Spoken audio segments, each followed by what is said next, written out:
of it, my special interest is World War I. So I want to talk about the American gas experience in World War I. These fellows had no idea, in many cases, what they were getting into. When you think of the rural background of America, coming off so many places, farms, never have been in the cities, much less exposed to something like this, and how they dealt with it, and how they worked together and saved each other and got their job done. And it's an incredible reflection, I think, on how the experience continues in the current population too. I wrote an article, the way it all started up and ended up in this magazine over there, and the title of the article was "I Need Thee Every Hour." And it was an inscription off of one of these gas mask bags, and apparently that was done by a number of people, so it's not unique to this individual, but there is one of those I'll show you here in a moment. It was an amazing experience, as we were talking about. This is how it started, how the surprise when it all first became apparent. On a beautiful spring evening, 22 April 1915, the Germans introduced a hideous new warfare on the Western Front. Near Ypres in Belgium, a green cloud of chlorine was released into a gentle breeze against the French territorial and African troops. The resulting carnage was almost unspeakable, as described by a nearby British officer. The chlorine held for these brave Africans a sheer terror of the supernatural. One cannot blame them that they broke and fled. In the gathering dark of that awful night, they fought with terror, running blindly in the gas cloud and dropping with breasts heaving in agony, and the slow poison of suffocation mantling their dark faces.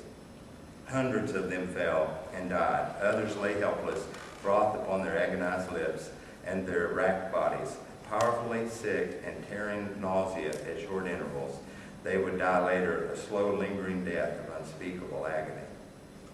How could people deal with that? And having seen that and adapt to that, and especially from these backgrounds, coming from Civil War era training and Civil War era tactics to suddenly gas warfare.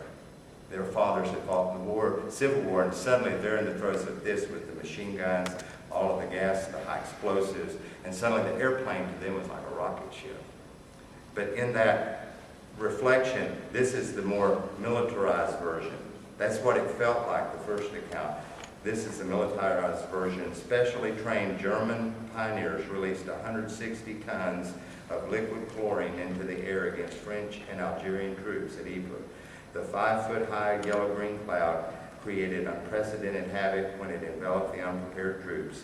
Even the Germans were surprised by the result and did not fully exploit the large gaps created in the Allied line as panic-stricken troops ran to the rear. They panicked, for chlorine destroys its victims after horrible suffering by blinding them and burning the lining of their windpipes and lungs, causing bodily fluids to fill the lungs and froth from the mouth. The unfortunate soldiers literally drowned in their own fluids.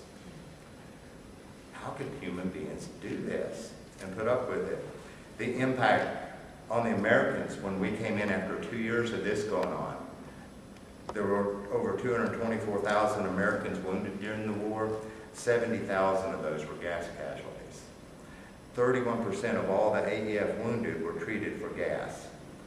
Only 33% were treated for gunshot or projectile wounds. So you think about it, gas was almost as injurious as projectiles, gunshot wounds. Only 3 to 4% of the gas wounds proved fatal. 80% of the fatalities were secondary to phosgene, which gradually was used less and less as the war went on. It's incredible, though, to consider that many survived. What was the result? And some, as we've talked about, some of the folks that were in your families, like in mine, they suffered from effects the rest of their lives. But in some ways, it's the perfect weapon. A wounded soldier requires much more attention than a dead soldier. And it's an impact on war. The psychological impact would be incredible, too. The types of gas by the time of the American involvement were the lacrimators, the tear gas, the asphyxiators, phosgene and chlorine. That's the one that was used in this first attack that caused that chemical pneumonia and the suffocation. The toxic gases entered the lungs into the bloodstream as a direct poison. And this is what we're seeing more of now with the nerve agent, sarin, and what Saddam Hussein was using on the Kurdish population at the beginning before the Gulf War. He was experimenting with all these different chemical agents that Iraq had stockpiled on their own population. One of the vets that I saw in Knoxville, while I worked over there the first 6 months I was with the VA, had a cancer as a result of the chemical exposure as an Air Force sergeant flying drop missions over the Kurdish population. Just the exposure to the gas triggered the cancer that destroyed his eye and all of the sinus area on one side of his face. And he was 32 years old. And it's incredible to think these are the effects that we fight against when you're dealing with gas warfare. There were stimulators, things that were to actually cause the guys to have to take their gas masks off. And then finally, the most common one by the end of the war was the vesicant or blistering agent, and that's the mustard gas. Mustard in some ways was the perfect diabolical weapon because even though you could tell it was there, phosgene had no odor. Chlorine could be detected by the odor.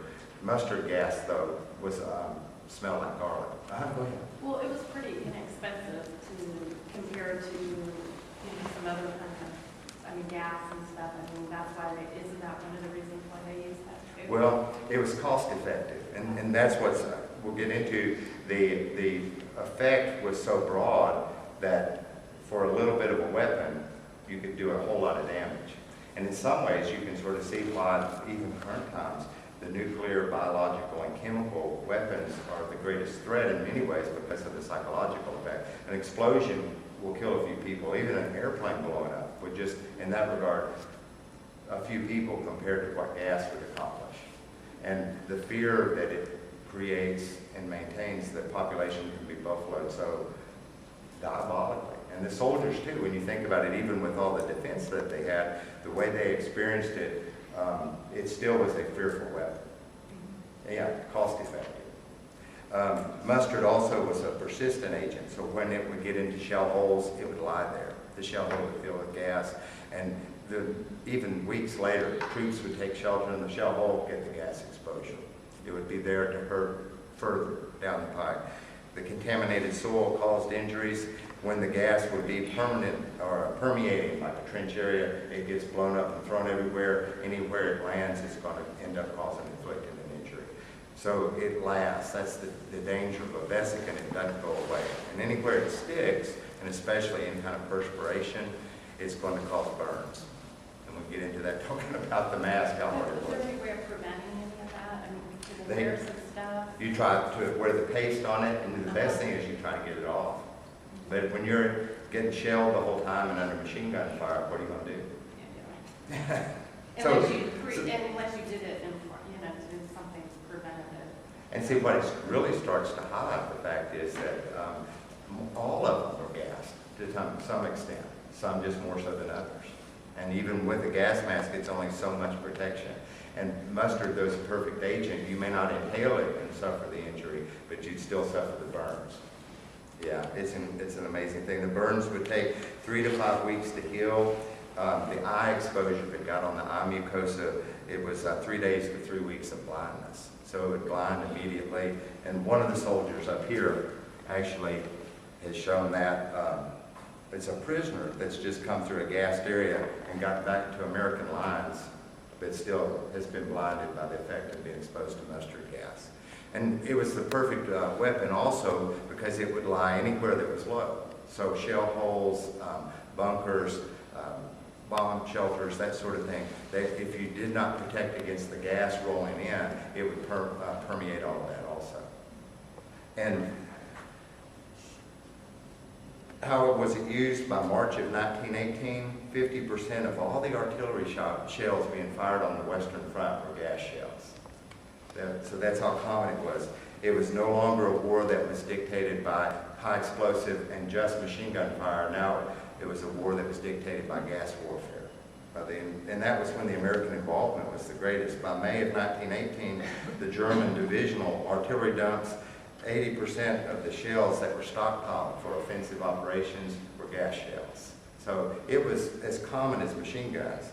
They reserved it for their key objectives. They developed new projectors that were just like they would fire garbage cans filled with gas, essentially these Livens projectors, and could fire the entire 25-pound large shell. The projector was 8 inches across, 24 inches deep, and it would fire 1,000 yards then into the area where the troops were located. So any kind of troop concentration, and also they were using it to guard the flanks. You were using it as an offensive and a defensive weapon. What was the American experience?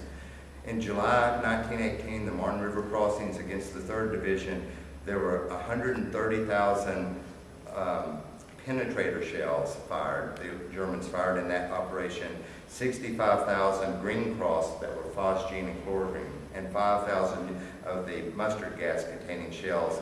50% of all the shells the Germans fired against the American 3rd Division trying to cross the Marne River there were gas shells.